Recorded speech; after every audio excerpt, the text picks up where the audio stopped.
and I think to myself, what a wonderful... Welcome back to the channel out here this morning. It's cold, very cold today.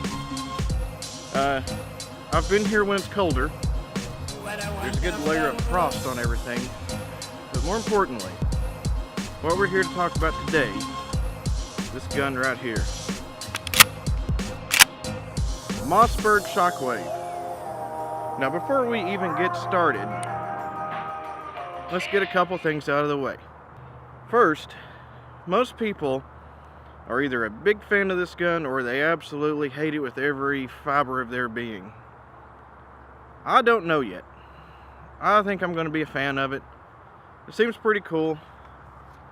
And whether or not it's a practical defense tool, we'll find that out, get my opinion on it, and see how it shoots, see how this gun compares to this gun. I've seen this before. It's my Mossberg 500 20-inch pistol grip. Soon to have a stock on it. Since I have this thing now, I probably will put a stock back on this.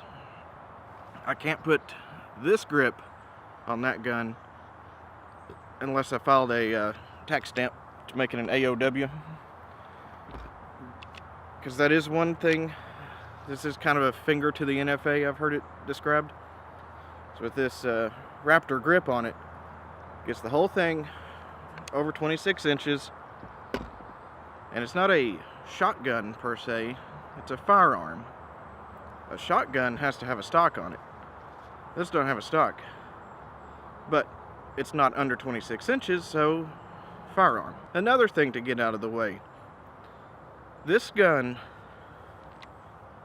this one right here, like any gun, you need to practice with. But this gun in particular, I've heard it described as sort of the airweight 357 Magnum snub nose, but of the shotgun world. It is a handful to shoot. It can be effective in the right hands and at the right distances, but you have to practice with it. You have to know how to shoot it.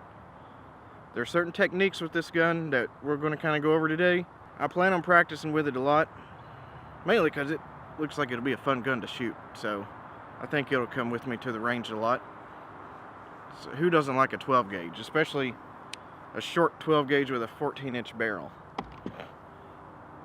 Whether you like the gun or not, it's just a fun gun to shoot. So enough with the yapping.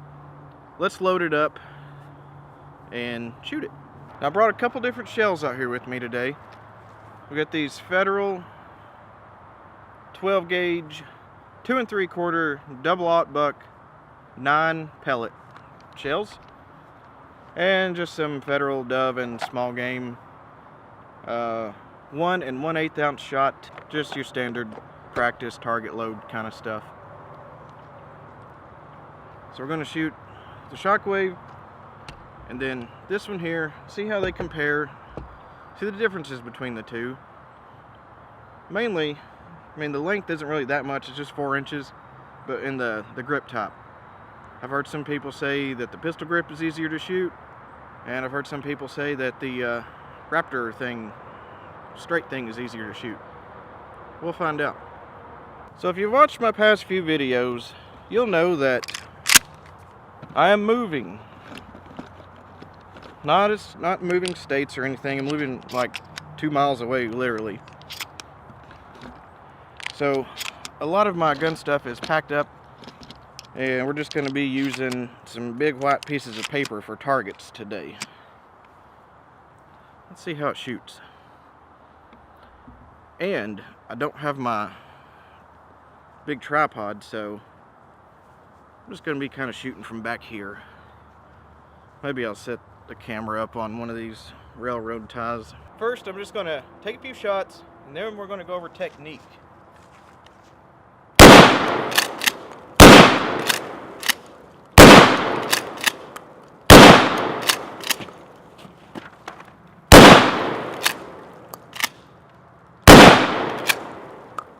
Okay, first impressions.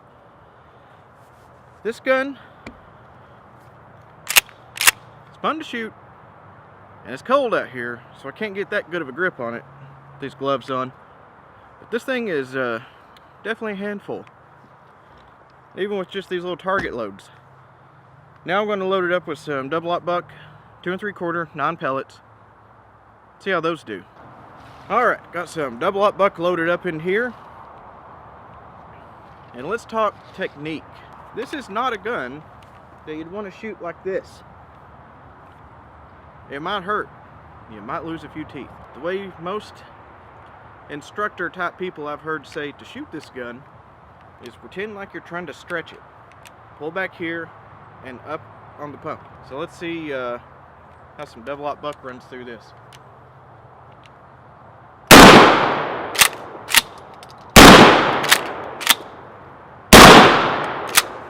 Not as bad as I thought it would be, but you do have to hang on to this thing. This is definitely not a gun that you should give to an inexperienced female or male. I've seen, you know, little guys trying to shoot big guns and get hurt, as well as women. Usually, the women that get hurt like that, their a-hole boyfriend or husband is the one handing them the pistol grip 12 gauge or the Smith & Wesson 500 Magnum. Let's put some birdshot through it.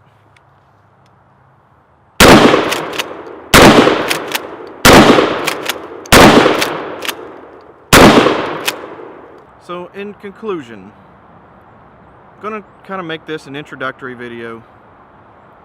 We'll revisit this later when it's not quite as cold. But first impressions, it's a fun gun. After shooting it, especially with double-aught buck, which you would want to have with it for home defense or just defense in general, it's a handful, definitely a handful. Do I think it could be a viable defense tool? Yeah, it is very compact, nice and short. You could easily maneuver around with it. If you needed to come up, take a shot, you could easily do that, no problem. Just remember, like with any pump shotgun, once you shoot it once, that thing is empty. You got to reload it. So before we go, let's put a few rounds through the pistol grip, full-size 20-inch gun here, and just kind of get a comparison.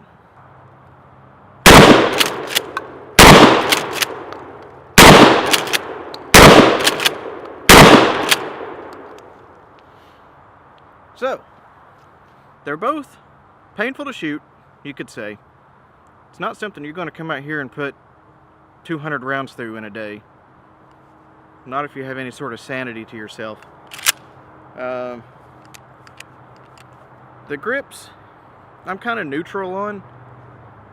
This one I think I would like a little bit more on this gun. But given the size, couldn't do that unless I did an AOW stamp on it, which if I was going to do an AOW, I'd just get one of the little bitty ones that hold like 3 shells at most. But what I may do, and this is still something I'm kind of mulling over, I may submit a Form 1 to make this an SBS where I could put a stock on it. That would be, you know, $200 of course for the stamp. In the grand scheme of things, it's not a huge amount of money, but just for the privilege of being able to put a stock on this, it's kind of a, why would I pay the government my privilege to do that, even though I do already own 2 SBRs and a silencer. You know, that's a discussion for another day. Thanks for watching.